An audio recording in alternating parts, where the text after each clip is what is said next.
All right, it's time for part two of the Savage Empire walkthrough. This one I titled The Mysterious Gemstone. So, in part one, the rescue, you located Ravkin, Jimmy, and Ayla, went through the whole process, killed Darden the Huge, and Ayla has automatically joined as your sixth party member. So like with every other character, first thing you should do is give her a weapon. I, for some reason, like giving her the fire axe.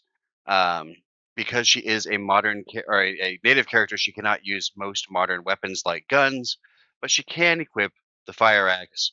And it's just kind of funny in my head of her running around killing people with a giant axe. But you notice that in her inventory, the only thing she had before was a giant gem. So now that we've rescued her, might as well talk to her. See a gorgeous dark-haired woman wearing fur. Yes, mighty phoenix. Ask her about the gem that she has in her inventory, and she tells you that Darden thought that he could buy her love by stealing a giant gem from the Nahuatl, the stone city. But of course, it did not work. But she kept the gem just for the heck of it. And so we need to go then to that city, the stone city, and figure out what we can about this gem that she is carrying around. If you want to, you can optionally tell her that you love her. She'll ask you to verify yes or no. There's no real effect on the game. There's only two characters you can tell that you love her, Ayla and her adopted sister, Trista. What winds up happening is she becomes almost impossible to remove from the party. Um, and then there's two, maybe three extra slides at the end of the game. And that's about it. So there's not any reason to, but if you want to, you can tell her that you love her. Um, and it doesn't really do much, but I think they planned on doing some kind of romance thing with this. But either way, now that we have rescued Ayla and killed Darden, it is time to get back to the Stone City, which means walking back through the Urali tribe, back through the cave, and out to the regular world. And so, work your way back around the water, up along the cliff, until you get to the guardhouse, and then you can just head west. And then once again, oh, do not go over here. There's nothing over there. We get to this road. Again, any male Urali tribe members will attack you, even though Darden is dead. So, except for the shaman here and one guy to the north, every male one will attack you. But we're working our way back. So you got to come back over here, and like before, you've got to use the turtle food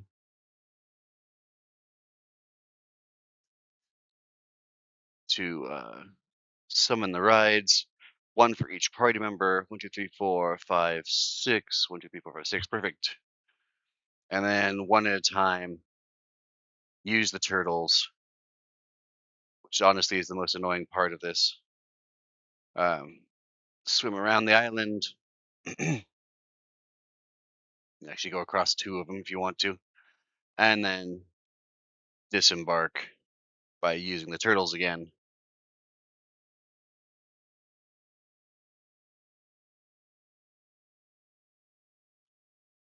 Back to party mode, and we're safe from the Tyrannosaurus. There's still foes near, apparently. It's odd. I wonder what it thinks it's going to attack me. There we go.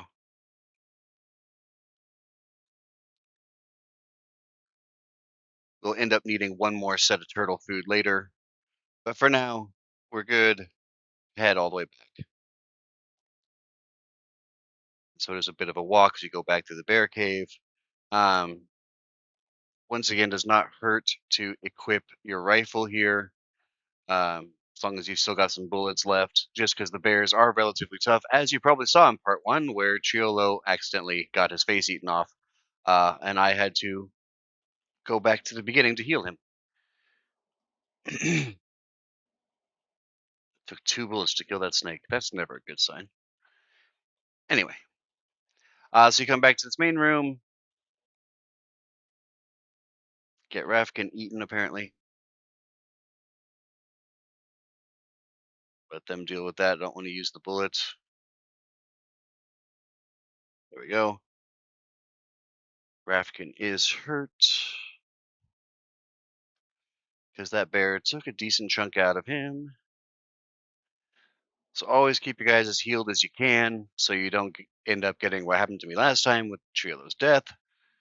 But head west from the first one. You'll come up to this entrance here. Again, just like on your way in, don't go north or south until you have to. At this fork, you do go down. Come up to these gems, go to the southwest, and you'll find your last way out, which is a straight shot past the crystals right here and out. We're going to leave the same way we came in the second time, which is to go to the northwest out of this cave until you get to this larger forest here on the left hand side, and then we'll just go straight west as much as possible, and it'll take us right back to the Yalaru village, which is a great place to start this last part. So here we are back at Rafkin's house. So we got to go to the Stone City, this time to actually explore. So we're heading south, following the road as always, just because it's a little bit dangerous if you get off the road. Not terribly, especially at this point, but a little bit, and so it doesn't hurt to keep yourself safe unless you're trying to experience hunt, in that which case go ahead, go off, find what you can. I still have no food. That's okay. It's not necessary. Might need food in order to level up, but I'm not sure anybody's actually at the point where they can gain a level. So turn off. So we're almost to the Stone City. What we're looking for, first of all, is the palace. So instead of wandering around trying to explore as like a regular gameplay, it's just a walkthrough. So I'll take you straight to it. Um, Once you get to the city, head to the western side, cut across a little bit, and you've got a bunch of guards. If you talk to any one of them, they will all attack you, and the palace itself. So your first step is going to be head to the left here. You might get talked to by the bird. Yep, it's the parrot. Is has a lot of information, but it's kind of hard to process through. What you see are two guys here that are glowing. Um, the bottom one is the current king. Do not bother talking to him. Every time you do, he will attack you. As long as they have that glow about them, you cannot hurt them. So it's just asking to die. Instead, you need to talk to this guy who also is very touchy. You got to be careful what you say. Otherwise, he might sick people on you, in which case you have to run away. But he does speak imperfect English because, like yourself, he is a modern man stuck in the Valley of Eodon, and he recognizes Professor Rafkin. So if you have Rafkin in your party, you get this extra little bit of dialogue um, where they talk to each other, ask how they each got here, and stuff like that. Do we know how to get back out of the valley? If you say yes, he won't believe you. He'll attack you. So no. Um, you're useless to me. What do you want? So when you're talking to him, again, you want to be kind of careful. You can ask his name. He calls himself Zibak Triotl, but his name is Dr. Johann Spector, but they call him something else. You can talk to him about uh, the city itself, Proto-Aztecs, so pre-Aztecs. You can ask him his job. There's just a couple little things. He was an archaeologist, currently the shaman. Give permission to those who want to talk to him. Bringer peace and paradise. The more you talk to him, the more you realize he is kind of insane. He wants to bring paradise to Earth because he found black moonstones in Germany. While he was using them, he found they had a bunch of energy attached to them. Tried to command the power of it, and ended up here. Um, they used his science to get rid of the old king and replace him with somebody new. Um, Lost the stone to the Mormadex, but found a second greater source in the city of Kotal, which gave him this glow. And he's going to bring this paradise to Earth by bringing a bunch of robots from the underground city to and the Mormadex themselves to conquer the world. The problem is with talking to him. If you answer anything, he thinks you're lying to him. But you find out some information. You find out there is a underground city um, somewhere, and that he has displaced the old shaman and the old king. While you are here in the palace, there is one item for sure you must get in this little treasure room. There's a bunch of gold that is totally useless, a couple of gemstones, a ring that you can't equip, and right here in the top left corner, there is a metal head. As weird as it sounds, you need that metal head. It is necessary.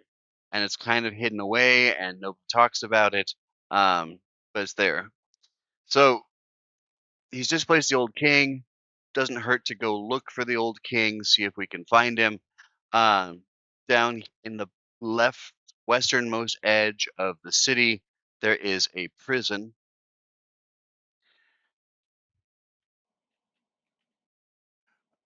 that is also serves as a guardhouse with food. If you're really, again, worried about food, you can just raid it. Despite the fact this is a prison, they're not going to arrest you for taking all of their stuff. I think that's an empty room. There's an armory-like thing here, bunch of weapons, another empty room. Don't talk to that guy. But in here, you have a man with a very obvious, unique headdress. So if you talk to him, he looks at you, sees you are not like from one of the other tribes, and not a friend of Spectre. Otherwise, you wouldn't be here. So if you find out what his name is, um, Washapak, ask about his job. He was the shaman, so he's not the king, but we found the shaman. Um, why he has deposed when his own king, Moctopodal, was banished. If I can type, the actual king has no strength for it. But if you go around town, you ask different people, especially this one, about the gem. He tells you that it was once held in the treasury. He'd give it to us now if he had it, but it was stolen away. Ayla pops in. Yes, I have it with me. Great. If you ask about the city, you get some history of the Valley of Eodon. That some mighty people built a hidden city near the mesas, brought humans here to be their servants, and then when people rebelled and left the city, they abandoned the city eventually and closed it, but left behind a key. Do you want to know what the legend says of finding the city? Yes. You must go to the land of the mesas, which is to the southwest, beyond a narrow pass. There you'll find three mesas. One is small, one is large, and the village sits on top of the large one. The last one is very large, and you go to the top of the very large mesa, and up there, there will be a device, a sculpture of some kind that you can put the giant gem in, wait for the right number of hours, and the gem will somehow open the city. They say a strange man of solid gold guards the city, and that he found the head of a man at one point that was pulled from the golden statue. That head was left somewhere in the city, which we've already grabbed from the treasury. But basically, he tells us that we've got to go to the southwest to the mesas where the Barab tribe was. So, find our way back to the road. We've been on this path before. It's too noisy to sleep here. Yeah, everybody has food. There is no dream, so nobody's leveled up. Speaking of which, I should take off the gun. All right, so we head down once again to this spot where the road dissipates. Head to the west and south until we hit the road.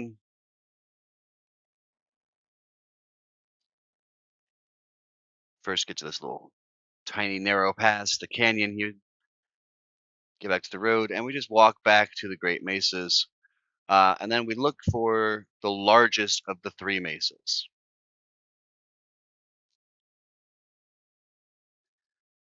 On our way, we'll pass the Disquequi tribe.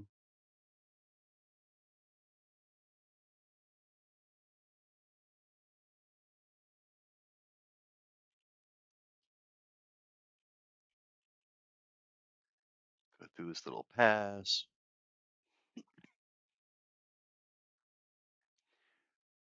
Honestly, part two is kind of short for this walkthrough. Part one, the rescue, is the longest one. Part two is the second longest. Part three is relatively quick as well. It can be time consuming depending on how you do it. And then part four is very, very short. So we're getting close here. Past some of these parrots, they're slowing me down a bit. But once you get back to this little stone rock, this unique one, come over here, go around the mesas to get to the other side of the Barab city. Just taken yet another day.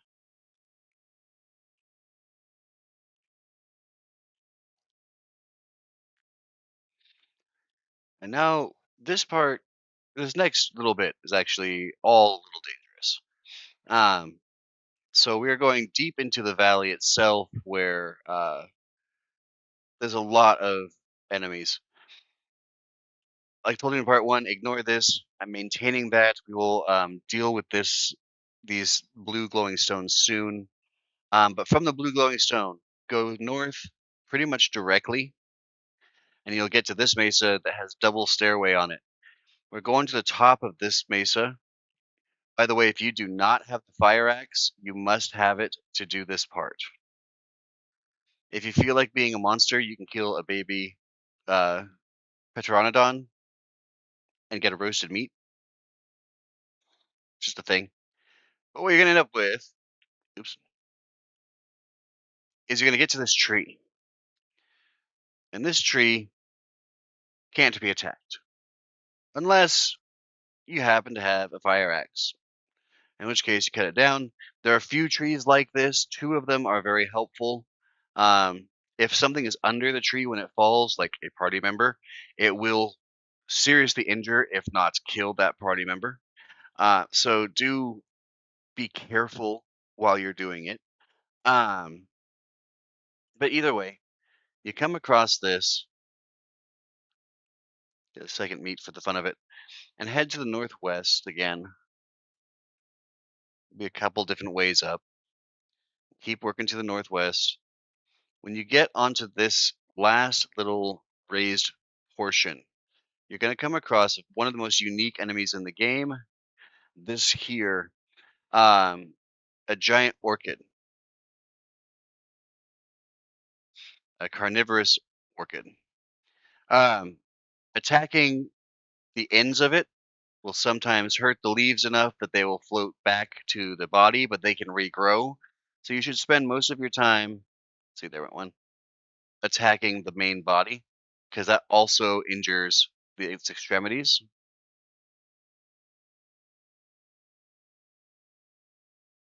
And once it dies, it drops this little orchid bulb. Pick it up.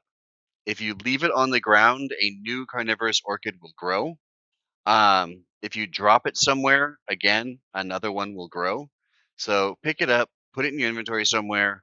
Um, it'll be useful later. Just don't leave it on the ground. But from the orchid, go north to the very end of this little promontory, and you'll find the statue that he was talking about. Um, get Ayla up next to it, or hold on to the gem yourself, and then use the gem while standing next to it. It will pass time to the closest noon. So if you were just before noon, it'll only pass a couple hours. If you were afternoon, it will pass the entire day, like it just did for me. Um, but what happens is at high noon, sunlight hits the gem. The gem sends a dazzling light into the north. A weight shifts, the earth shakes, and you can see a stairwell open up into the ground. So we've got to get to that stairwell. And this is one of the more dangerous parts because there are a lot of Mormonics down below. And we've got to go all the way back down the mesa and then around it and to the north.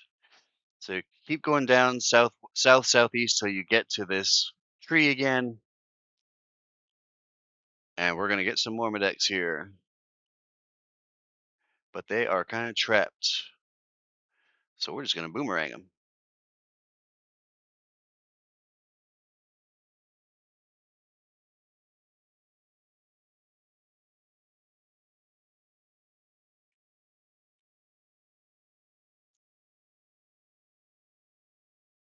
Could have sworn they were coming up from the background.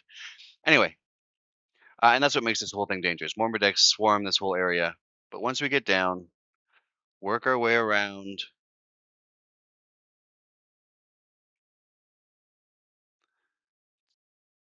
Into the north.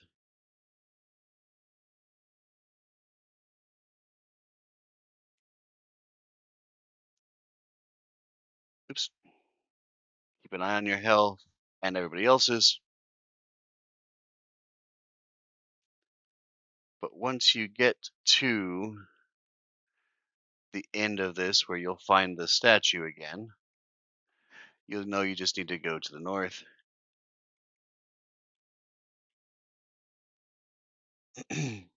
Oh, just lay down, guys.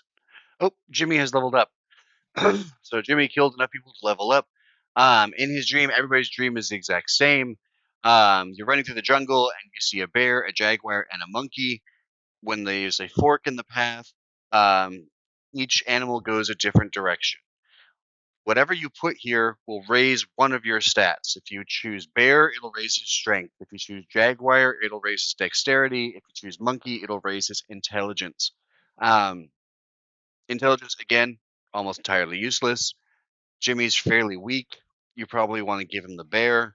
I recommend doing bear for everybody. If you pick nothing, if you just hit enter on accident, they will not gain a stat. So make sure you pick something. So I'm giving him the bear. Jimmy now gets a little bit stronger, um, which is good because Jimmy is one of the weakest ones. Oops. So now his max hit points is 46 instead of 40. He's now level 3 out of 8. Um, Jimmy, by the way, has the most potential for growth. So there we go. Continue working around the mesa. Finally, eventually get to this gemstone again, and we go north, where we hear, of course, sounds because there are more Mormonics up here.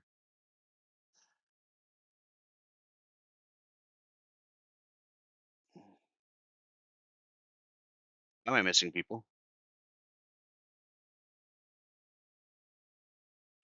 What did Ayla and Jimmy do? How far back are they? There they are. Guys, I don't care about the west, and I'm not going west. That was weird that they got themselves stuck like that. Apparently that happens sometimes. Anyway, continue north. And what you're going to eventually get to, um, somewhere up here. Wait, have I gone too far? I think I've gone too far.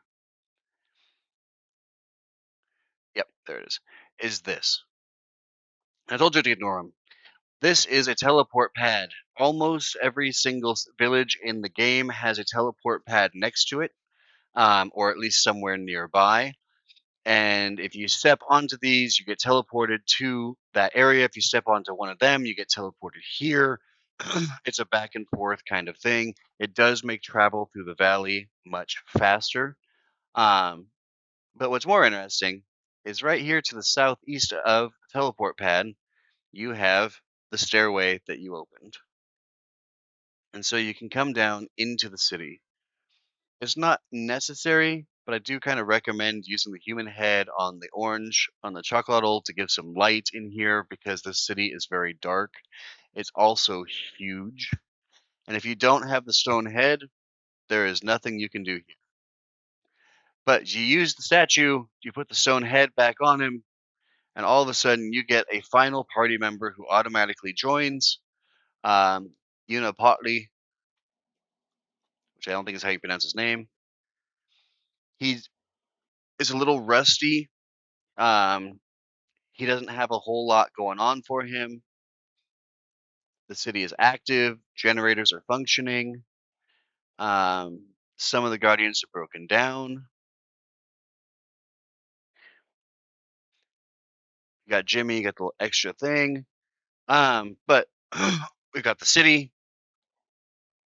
We got the generators. It's powered by my generators, but you cannot see them for the doors to the city are closed. Okay, door. Do you wish me to open the doors? Yes. So he opens the doors. Ask about the generators again. It's powered by mighty generators. You should ask Catalcotl about them. He would know more.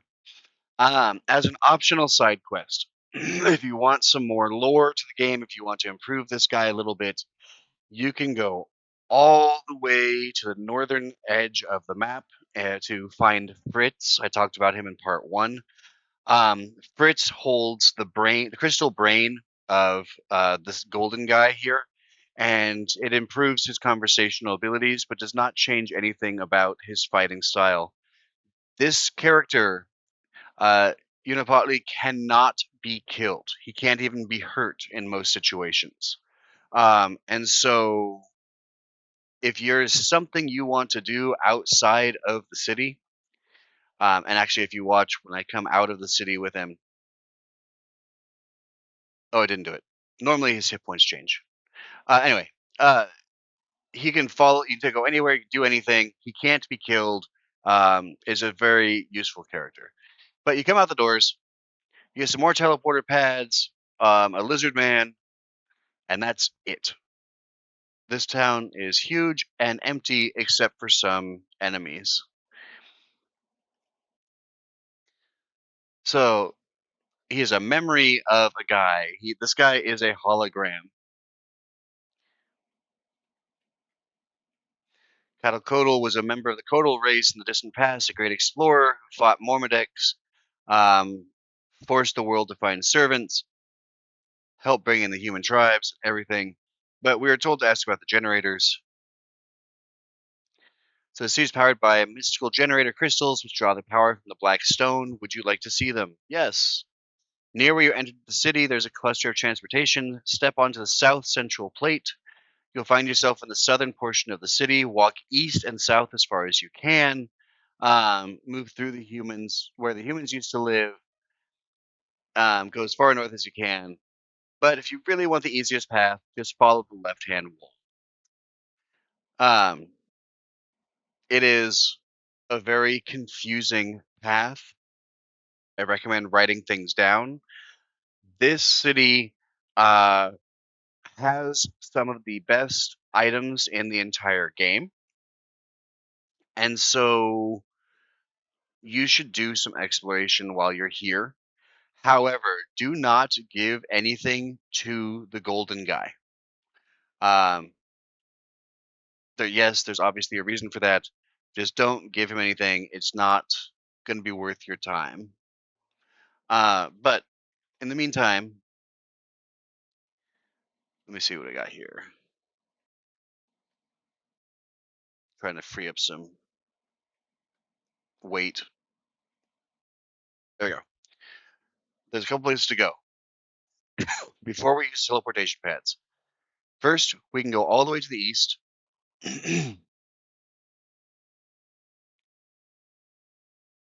We may or may not get into a fight. Find this wall. Keep going to the east until you find an entrance to the south. And when you come south, you're going to find some giant crystals, and a chasm that leads down into some lava and a bridge. Oh, we're being attacked. There, you guys got him. And on this bridge, you see first a dinosaur, a Robotosaurus, and Spectre again. His jaw drops. How did you get to the city? It won't do you any good. The generators are protected by the same force field that protects me. You can't hurt them. You can't hurt me. But draw power from the stone. Blah blah blah blah. Basically, you get more backstory about how he's here and what he's going to do. What you can't do is go past him because you can't move him. You can't hurt him. He's just in the way. But it's a little interesting that he is in the city. This is where he gets his power from. So go back to the west. In order to hurt him, you gotta destroy the generators. But you can't hurt the crystals because they are also protected by this power. Okay, back to the teleporter pads. Some of the items in here are black staff, weapons, total shields, a strange device, and crystals. The crystals will heal you all the way to full health no matter what you're at. The black staffs are the best weapons against the Mormadex. They pretty much one-shot all Mormadex. And the Kotal shields are the best shields in the game. So you want to collect a few of them um, just to have. So from the teleporter pads, go to the west. If your lights give out, which they're going to, either use the light spell or carry a torch or just don't worry about it. Gas canisters here work the same way as grenades, except they only hurt Mormadex. So if you want, you can carry them around. I typically don't. I just picked one up to show you what they are. But you head all the way to the west. You'll find broken shields, broken staffs. In here is the Mormadex room. You come up here to the northern part, and there is a black staff. So that's one. There's a shield here. Come back around and go south. And you'll find another set. But grab as many as you can or want. When you're done wandering around, find your way back to. Wow, my light's already gone. Find your way back to the teleporter pads in the center of the city.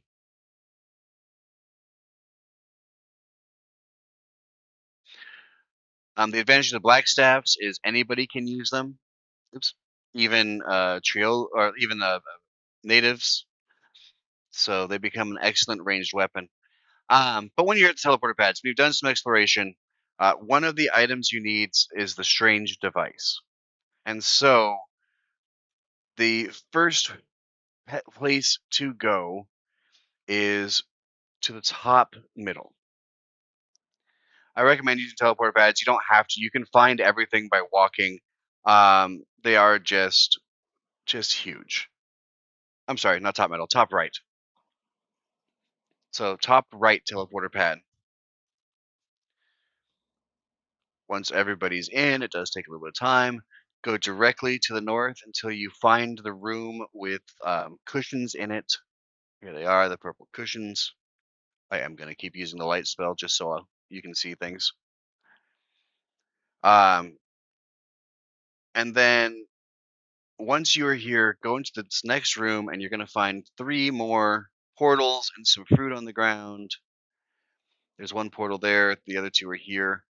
There's a rubber ball here for whatever reason. It's just kind of fun to have. But you want to go into the bottom right. And what you're going to wind up finding is that you are behind a security fence. No matter what happens, that security fence never goes down. So you've got some more black staff, or shoot, another black staff, shield, and this weird device. This strange device is necessary. Well, not necessary. It's very, very helpful later. So pick up the strange device. Make sure you get that. If you want, you can explore the other two rooms, the other two teleporters. Um, but this was the only way to get to that. Each of these teleporters takes you to a different place in the city. But some of them have items that are helpful, some of them don't. Again, explore as much as you want. Just don't give anything to your golden guy that you want to keep later. When you're all done, come over to this other room here. If you look over here, you can see a musical instrument of some kind. But find your way back one way or the other to the uh, central part, the center of the city with all the teleport pads. Um, and then to get to the end of this part two, which I warned you, a little bit shorter, quite a bit shorter, go to this bottom middle pad.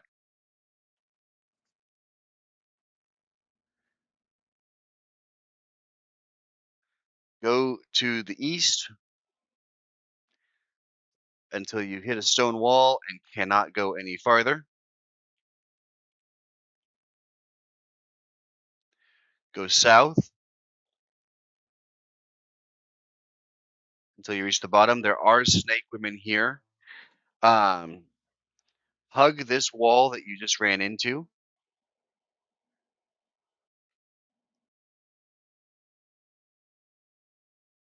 Rafkin, I can't leave you right there.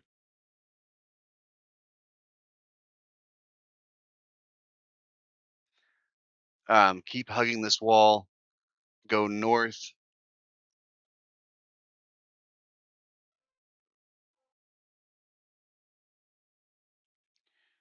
Back and forth. This is a complete maze.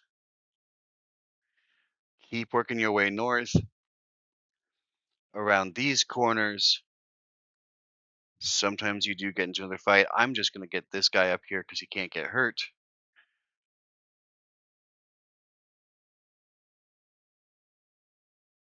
Even though he's not holding a weapon, they can't hurt him, so... Hey, hey, hey.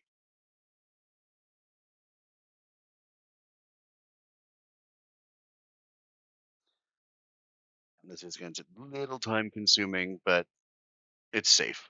There we go.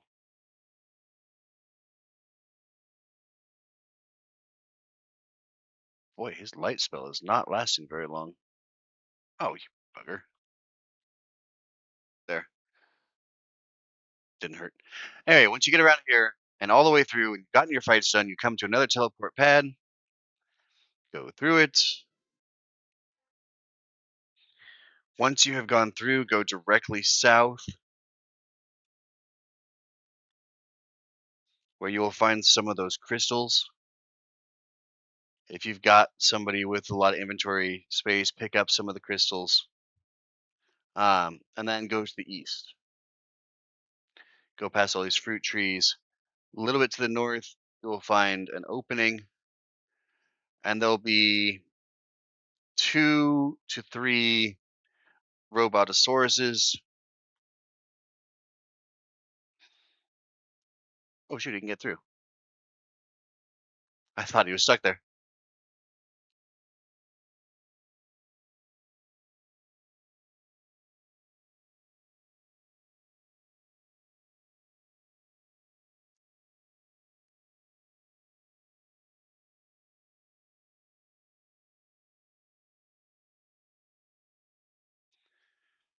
All right.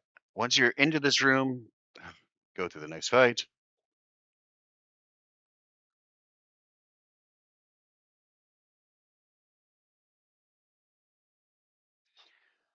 Hug the southern wall. You're gonna go past a couple of crystals.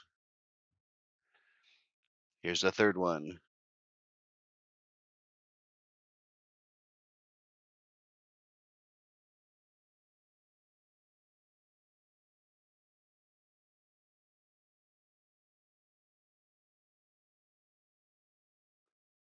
Go ahead and heal a little bit. Everybody needs it.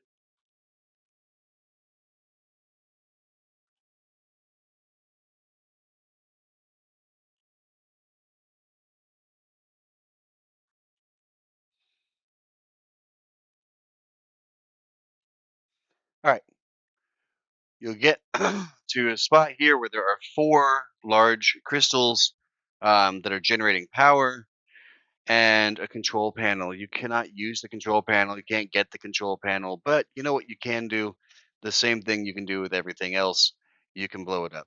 So you attack the control panel until it explodes. Don't stand near it or you will get hurt with the explosion. Um, if you are not done with the golden guy, do not destroy this panel. But if you're done with him, you're done with the city, destroy the panel, another little cutscene pops up. The generators shatter, automations all freeze. The golden guy has fallen, light is fading from his eyes. He can't move. The city is dying. Run or you'll die too. And all of a sudden, the madness goes from Spectre's eyes. He's no longer glowing. He's no longer insane. And the city is falling apart. It's time to get out. What you now have is you have replaced the Golden Man with Johann, your final member, a modern day scientist. Give him one of the black staffs and one of the shields, because he's weaponless like everybody else. Um, he does not have much strength, more than Rafkin, but starts at level 7, so there's only 1 level left for him to go on. Don't worry about the fact that the whole city is shaking during all of this. It cannot collapse, it doesn't stop. If you want to explore without robots attacking you, now is a good time to explore. A little jarring because of the shaking, but you head north to get out. You'll find the bridge that Johann was standing on before, and you can work your way out. If you're all the way done, going across the bridge, going through this first entrance, and then just heading to the west will take you all the way to the center. Um, because the city is dying, none of the lights work anymore, and in addition, none of the teleport pads here work anymore, and the hologram guy is gone as well. So everything from the city is dead and gone. And when you get out, the mechanism supporting the trapdoor falls just as you leave, and it closes for good. And with that, part 2 ends. It's a relatively short part, especially compared to part 1. But we'll bring parts 3 and 4 possibly together here very soon. Thanks for watching. Hope you enjoyed it.